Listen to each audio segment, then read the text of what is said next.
గోకుల నందన గోవింద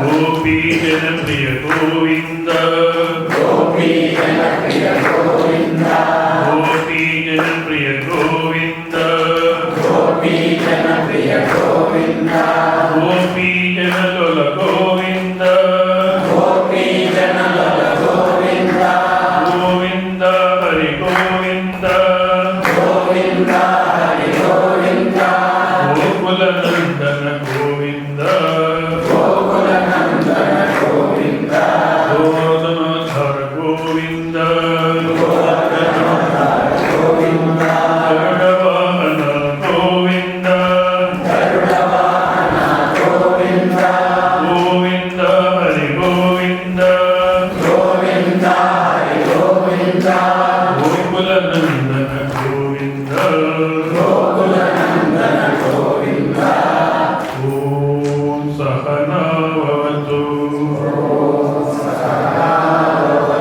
సహనౌ భునక్తు సహ వీర్యం కరవావహై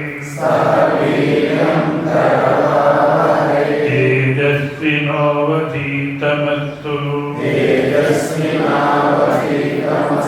మా విద్విషావహై ఓం శాంతి శాంతి శాంతి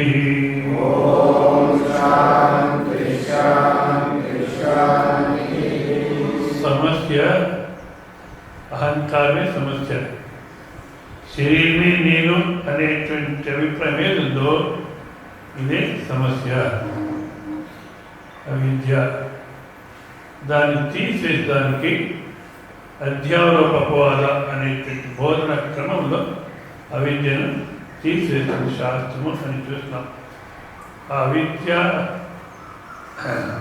అధ్యారోపవాద అనేటువంటి బోధన క్రమం ఏదుందో దాన్నే పరంపర అనేది. గురు పరంపర అన్నప్పుడు సామాన్యంగా ఇప్పుడేమైంది గురు పరంపర అంటే ఎవరోగైనా సన్యాసం తీసుకున్నాడు, ఎందుకు తీసుకోబోతో తీసుకున్నాడు, కొంచెం ఆస్తి చేసినాడు, ఇప్పుడు వయసు అయింది, నా ఆశ్రమం ఎవరికి పోతుందో నా ఆస్తి ఎవరికి పోతుందో అనే సమస్య వచ్చింది. గృహస్థ జీవితంలో ఉంటూ సంతానం లేకపోతే నా ఆస్తి ఎవరికి పోతుందో అనే సమస్య వస్తుంది. సన్యాస జీవితంలో కూడాను నా ఆశ్రమం ఎవరికి పోతుందో అనే సమస్య. ఏమైనా తేడా అయిందా? ఎవరికన్నా పోనీ, నాదేం కాదు, పరమాత్మ ఉంది, ఎవరికన్నా పోన్లే అట్లా ఉండలేము. అప్పుడేం చేస్తారు, ఎవరో చెల్లి కొడుకు అక్క కొడుకు ఎవరినో చూసి వాడిని పీఠాధిపతి ఉత్తర పీఠాధిపతిని చేస్తారు.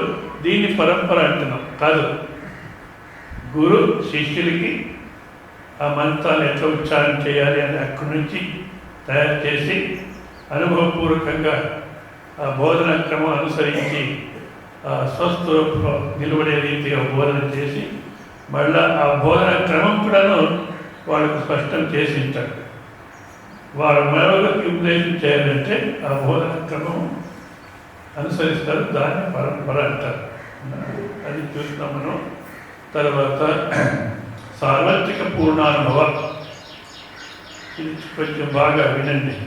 విన్నప్పుడను ఏమవుతుందంటే వ్యక్తిగతమైన అనుభవానికి తల విలువిస్తాం. శాస్త్రము వ్యక్తిగతమైన అనుభవం తీసుకోదు. ఉపదేశం చేయడానికి ప్రత్యక్షంలో ఉన్నటువంటి అనుభవాన్ని తీసుకుంటుంది. వ్యక్తిగతమైన అనుభవం అంటే ఇప్పుడు ఇట్లా సభ జరుగుతుంది ఎక్కడో చోట 3 రోజులు జరిగింది. 4వ రోజు ఆయన ఎవరో కానీ వచ్చి వచ్చి కూర్చున్నారు, స్టేజ్ పైన కూర్చున్నారు.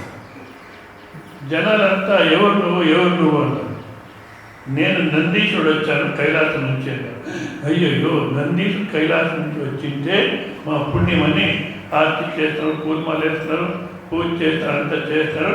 ఆ రోజు ప్రవచనం అయిపోయింది, ఇంకేం లేదు, చెడిపోయింది ప్రవచనం, వదిలేస్తారు. ఆ పూజలో ఉండిపోయినారు. సరే, ఏదో జరిగింది.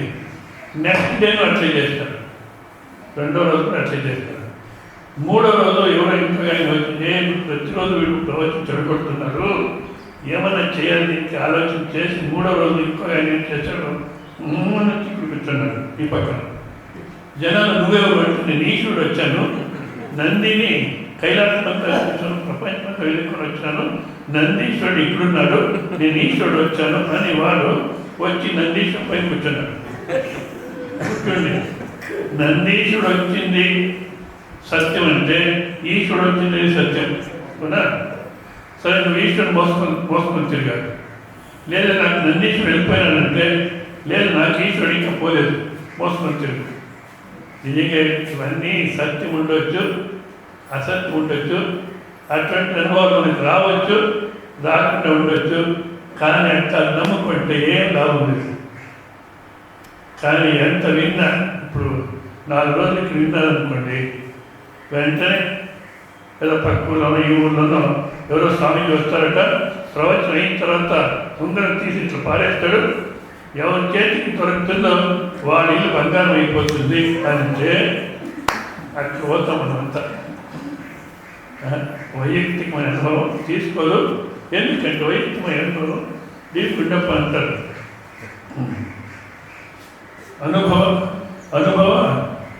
ಅನುಭವದ ಪರಿ 100ರಿಗೆ 100 ಪರಿ, ಅನುಭವದ ಪರಿ 100 ಜನರಿಗೆ 100 ಪರಿ, ದಿವಸದೊಳಗೆ ಒಬ್ಬಂಗೆ 100 ಪರಿ. ಆವ ಅನುಭವ ಆವ ಪ್ರಮಾಣದಲ್ಲಿ ಯಾವ ಅನುಭವವನ್ನು ಯಾವ ಪ್ರಮಾಣಕ್ಕೆ ತಗೋದು, ఈ అనుభవాన్ని ఏ ప్రమాణంతో ఒప్పుకోవాలి. ఒకరొక విధంగా చెప్తుంటే మనల గోపురం ఇది తిమ్మ అంటే ఇసుకతో గోపురం చేస్తారు. ఇసుకతో గోపురం కడితే పట్టి ఇసుకతో ఎన్ని రోజులు ఉంటుంది. అదేవిధంగా ఈ అనుభవాలని కనుక వ్యక్తిగతమైన అనుభవం తీసుకోకూడదు. అనుభవం ఏది తను కరణ అనుభవ వ్యర్థ, శరీర అనుభవము, కరణాలతో అనుభవము ఇవన్నీ తీసుకోవద్దు. సూక్ష్మ అనుభవాలు మనకు తిమ్మ సూక్ష్మమైనటువంటి అనుభవం, సార్వత్రిక కూడా అనుభవం, అందులో ఉండదు. ఆ అనుభవాన్ని నువ్వు ప్రమాణంగా తీసుకో. అంటే నిన్నట్లో చూస్తున్నాము, ఈ మెలకులో ఏం జీవనం చేస్తున్నాము, ఇంతే మన పరిస్థితి, ఇంతే మన జీవితం అనుకున్నాం.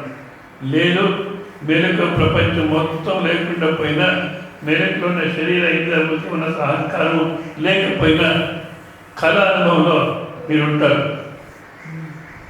ఏమో స్వామిజీ మీరుంటారు అని చెప్తున్నారంటే మనం ఒప్పుకుంటాము అంటారా? లేదా కళలో మీరున్నది మీ అనుభవమా? కానీ మాట్లాడండి. మీరు మాట్లాడుతుంటే నిద్ర రాదు. మొత్తం ప్రపంచీ జాగ్రత్తలు ఇదేమి వెళ్ళిపోయినా మనం ఉన్నామంటే ఇదే నా పరిస్థితి కాదు, దీని కింద అధికంగా ఉంది. మళ్ళీ కళ ప్రపంచం లేకపోయినా ఉంటున్నాం. దేంట్లో? నిద్ర. మళ్ళీ నిద్ర గురించి మనం వివేకం చేస్తే, నిన్నట్లో జరిగింది ఇదంతా వివేకం చేస్తే అది నిద్ర కాదు, మన స్వరూపమే, మన నిజస్వరూపం. మన నిజస్వరూపమే, నిద్ర కాదు. ఇప్పుడు ఈ 3 అనుభవాలు జాగ్రత్తలో ఒక విధంగా ఉంటారు, కళలో మరో విధంగా ఉంటారు కదా. నిద్ర అన్నప్పుడు ఏ విధము లేకుండా ఉన్నారు.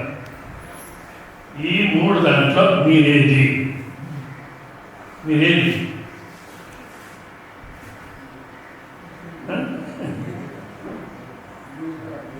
లేదు జాగ్రత్త ఉన్నదే నేను అని నడిపోతే అవస్థ ఉన్నంత వరకు ఉంటుంది, మళ్ళీ లేకుండా పోతుంది. పోనీ కళలో ఉన్నంత కళలో ఎట్లున్నానో అదే నేను అందామంటే కళ వస్తున్న వరకు ఉంటుంది, మళ్ళీ పోతుంది. కానీ ఆ నిద్ర అన్న ప్రేత అయితే ఉందో అది జాగ్రత్త ఉన్నప్పుడు ఉంది, కళ ఉన్నప్పుడు ఉంది, నిద్ర అన్నప్పుడు కూడా ఉంది. కనుక ఆ నిద్ర అన్నప్పుడు ఏదైతే ఉందో అన్నా అదే మన నిజస్వరూపం. ఇవి వస్తా వేసుకున్నట్టు వాసాంసి జీర్ణాని యథా విహాయ నవాని గృహ్ణాతి నరోపరాణి తథా శరీరాన్ని విహాయ జీర్ణాన్ని అన్యాని సంయాతి నవాని దేహి. కొత్త వస్త్రాలు తీసేసి సరేనా దాన్ని ఊరుతారు.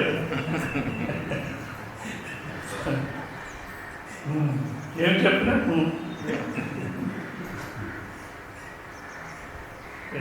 ఒక వాక్యం చెప్తుంటారు తెలుగులో, దయ కలిగిన హృదయమే దైవము అని. ఆ శంకరానందాన్ని ఒక ఆయన వీళ్ళంతా వింటున్నారా లేదా, నేను చెప్తాను ఎట్లా, వీళ్ళంతా వింటున్నారా లేదా అని దయలేని హృదయమే దైవము అన్నాడు. అప్పుడు ఉంటారు. పాత వస్త్రాలు తీసేసి ఎందుకు చెప్పానంటే అట్లా జాగ్రత్త మనం శ్రవణం చేయాలి. కొత్త వస్త్రాలు తీసేసి పాత అది సరి. పాత వస్త్రాలు తీసేసి కొత్త వేసుకుంటాం. వేసుకుంటే ఎవరైతే వస్త్రం మార్చినారో వాళ్ళే పోయినారా. అదేవిధంగా శరీరాలు కూడా. అంతేకాదు, పోనీ స్వామిజీ మీరేం చెప్పినా జాగ్రత్త ఉన్నంత వరకు మనం బాధపడంగా అవుతాం. కళావస్థ ఉన్నంత వరకు అక్కడ బాధపడంగా అవుతాం. అదే నిద్ర దేనికైతే చెప్తున్నారో అదే నీ స్వరూపం అంటారు, కరెక్ట్. కానీ అవస్థ వచ్చిన బాధపడంగా అవుతా అంటే ఒకటి అవస్థ వస్తుంది ముందు పెట్టుకుందాం. పెట్టుకొని ఇప్పుడు ఆ నిద్ర అని చెప్పినప్పుడు ఏదైతే ఉందో ఏదది మన నిజమైన స్వరూపం, అస్తిత్వం, ఆనందం అవునా. ఆ ఆనందమే మీరు. ఆ ఆనందమే మెలుగులో ఆడ మగ సంసారి దుఃఖిని కనబడుతుంది బయటికి. అర్థమవుతుందా? ఆ ఆనంద స్వరూపమే మెలుగులో ఆడ మగ సంసారి దుఃఖిని కనబడుతుంది. ఈ సంసారి దుఃఖి అనేది మీరు చేసేటువంటి పాత్ర, నటన. పాత్రధారి ఎవరు? పాత్రధారి? ఆనందమే పాత్రధారి. అందుకే ఉపనిషత్తు ఆ ఆనంద స్వరూపాన్ని నువ్వు సంసారి దుఃఖి కాదు, నువ్వు వైశ్వాన స్వరూపం అంటుంది. సంసారి దుఃఖి అనేది అవస్థలో నువ్వు చేసేటువంటి ఒక నటన పాత్రం, నువ్వు వైశ్వానరుడు అని సంసారిత్వం తీసేస్తుంది. సంసారిత్వం తీసేసి అంటే నటన చేస్తున్నామంటే ఈ నటనలో ఉండేటువంటి సుఖము దుఃఖము నటన చేసేవాడికి పాత్రధారికి ఉందా? పాత్రలో ఉన్నటువంటి కష్టము సుఖము పాత్రధారికి ఉందా? మీరు ఈ టీవీలు చూసింటారు అవునా, అది బాగా జ్ఞాపకం ఉంటుంది, మర్చిపోరు. రామాయణంలో దీపిక సీతాదేవి పాత్రలు చేసింది అవునా. లంకలో కూర్చొని ఏడుస్తూ ఉంటుంది దీపిక, తన నోటితోనే దుఃఖం చెప్పుకుంటుంది. దీపిక కంటితో నీళ్ళు వస్తూ ఉంది అవునా. మళ్ళా ఉత్తర రామాయణంలో సింహాసనంపై కూర్చోబెట్టిన దీపికని. ఇప్పుడు ఆ దీపికకు సీతాదేవి దుఃఖం కానీ లేదా సీతాదేవి మహారాణి సుఖం కానీ ఉందా? ఎందుకు? ఆమె కంట్లో నీళ్ళు వస్తుంది, ఆమె నోటితో దుఃఖం చెప్పుకుంటుంది అవునా. అయినప్పుడు ఏం లేదంటే నేను దీపిక బాహ్య ప్రపంచానికి సీతాదేవిగా కనబడుతున్నాను. బాహ్య ప్రపంచానికి సీతాదేవి కనబడినా నేను దీపికని మర్చిపోలేను. అదేవిధంగా మనం కూడా బాహ్య ప్రపంచానికి ఆడ మగ సంసారి దుఃఖి అని కనబడినా నేను ఆనందమే అనే నిశ్చయం మా లోపల ఉంటే ఇప్పుడు దీపికకు సీతాదేవిగా ఎంత కన్నీళ్ళు వచ్చినా ఎంత దుఃఖం అనుభవించినా దీపికకు ఆనందం అవునా కదా. నేను ఇచ్చిన పాత్ర, నాకు ఇచ్చిన పాత్ర చాలా బాగా చేస్తున్నాను, ఆనందం అవునా కదా. అదేవిధంగా మనకు కూడాను ఆనంద స్వరూపుగా ఉంటూ సంసారి దుఃఖి ఆడ మగ అని నటన చేస్తున్నాను అవునా. దేవుడు ఇచ్చిన ఒక నటన బాగా చేస్తున్నాను. ఎంత కన్నీళ్ళు వస్తే అంత ఆనందం. ఎందుకో నటన బాగుంది, అది లోపల ఆనందమే. ఇంకా దుఃఖానికి ఎక్కడ అవకాశం ఉంది? చెప్పండి. అంతేకాదు ఈ అవస్థ ఉన్నంత ఉంటుంది ఇది ఈ వ్యవహారము. పోయిందంటే మళ్ళీ ఎక్కడ ఉంటుంది? అయ్యా ఇక్కడే ఉంటుంది స్వామి, మళ్ళీ రేపు వస్తుంది అంటారు. అది జాగ్రత్త అవస్థ బుద్ధి అసలు చెప్తుంది మనకో. కానీ మన అనుభవం చూసుకుంటే ఎట్లుంది? మనం కళ చూసే సమయంలో నిద్ర అనుభవించే సమయంలో ఈ జాగ్రత్త అవస్థ ఈ వ్యవహారం ఎట్లుంది? ఎక్కడ లేదు. ఎందుకంటే ఇంకా వివేకం చేస్తే మనం బాగా అర్థమవుతుంది. ఉన్న సమయంలోనే ఇది లేదు, ఉన్నట్టు కనబడుతుంది అంతే. ఇప్పుడు స్వామీజీ మాట్లాడుతున్నారు, మీరంతా వింటున్నారు, కార్యక్రమం జరుగుతుంది అవునా? ఇదంతా సత్యమే. కానీ ఇంకా కొంచెం లోతుకు వివేకం చేస్తే అసలు ఏమీ జరగదు. కానీ అవస్థ ఉన్నంత వరకు ఉంటుంది.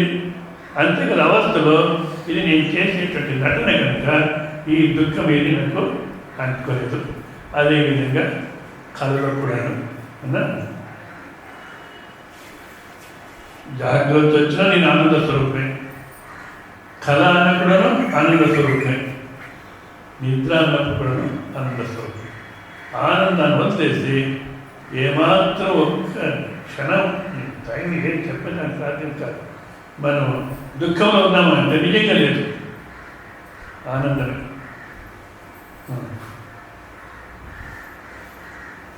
పోని ఆ నటనైనా ఉంది కదా, కొంతమంది ఆ నటన చేసే సమయంలోనే అదే నేను అనుకునేస్తారు. అట్లా కూడా మనం అనుకోవచ్చు కదా, అప్పుడైనా ఉంది కదా దుఃఖం. అంటే ఈ సావిత్రి, మీకు సావిత్రి అంటే బాగా తెలుసు, ఫిల్మ్ యాక్టర్. అప్పుడు కాలంలో ఉన్న ఫిల్మ్ యాక్టర్స్ అంతా బాగా యాక్టర్స్. ఈ పూనా ట్రైనింగ్ ఇవంతా ఏం లేవు. చాలా నటన అంటే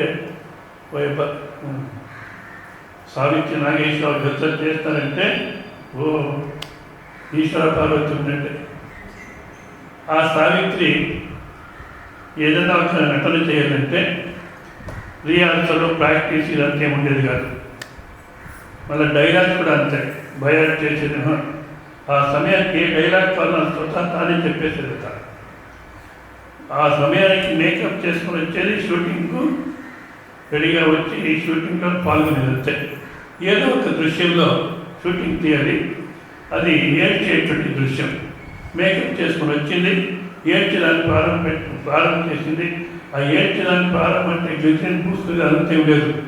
నవ్వేదైతే సహజంగా నవ్వేది, సహజంగా ఏడ్చేసేదాన్ని. ఏడ్చేదాన్ని మొదలుపెట్టింది, షూటింగ్ ప్రారంభమైంది, నటన చాలా బాగా చేసింది. సరే అర్ధగంట 45 నిమిషాలు జరిగింది. స్టాప్ స్టాప్ స్టాప్ అన్నారు. అందరూ స్టాప్ చేస్తున్నారు, కెమెరా వాడు లైట్ అంతా స్టాప్ చేస్తున్నారు. ఆమె మాత్రం ఏడుస్తూనే ఉంది. అమ్మ అయిపోయింది షూటింగు, చాలు స్టాప్ చేయండి అంటే లేదు, ఏడుస్తూనే ఉంది. తర్వాత 2 గంటలు 3 గంటలు అయిన తర్వాత స్టాప్ చేసి అప్పుడు మాట్లాడి మొదలుపెట్టింది. ఎందుకమ్మా ఇంకేం పెడుతున్నాను, షూటింగ్ అయిపోయింది కదంటే నేను నటన అనేది మర్చిపోయినాను, ఇదే నా జీవితం అనుకున్నాను.